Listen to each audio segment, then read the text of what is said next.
अगर इसराइल और ईरान का वॉर बढ़ता है तो इंडिया पर इसका डायरेक्ट इफेक्ट क्या होगा? ये सबको समझना जरूरी है। मैं सिंपल लैंग्वेज में बताता हूँ। अभी इसराइल और ईरान के बीच मिलिट्री स्ट्राइक्स हो रहे हैं, मिसाइल्स, ड्रोन्स और रिटेलिएशन चल रहा है।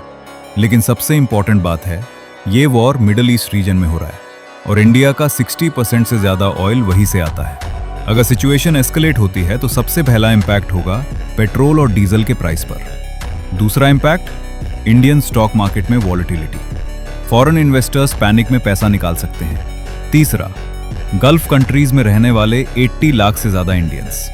अगर वॉर स्प्रेड होता है तो उनकी सेफ्टी और जॉब्स रिस्क में आ सकती हैं। अब सबसे इंपॉर्टेंट सवाल, क्या इंडिया वॉर में उतरेगा? अभी तक इंडिया ने न्यूट्रल स्टांस लिया है।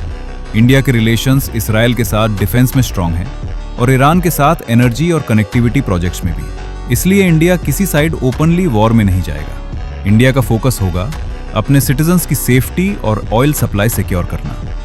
वर्ल्ड वॉर 3 अभी उस लेवल की सिचुएशन नहीं है, लेकिन अगर ग्लोबल पावर्स डायरेक्टली इन्वॉल्व हो गए तब रिस्क बढ़ सकता है। फिलहाल टेंशन हाई है, लेकिन पैनिक करने की जरूरत नहीं। सिचुएशन को समझना जरूरी है। कमेंट में बताओ, तुम्हें लगता है ये कॉन्फ्लिक्ट कंट्रोल में रहेगा या बढ़ेगा?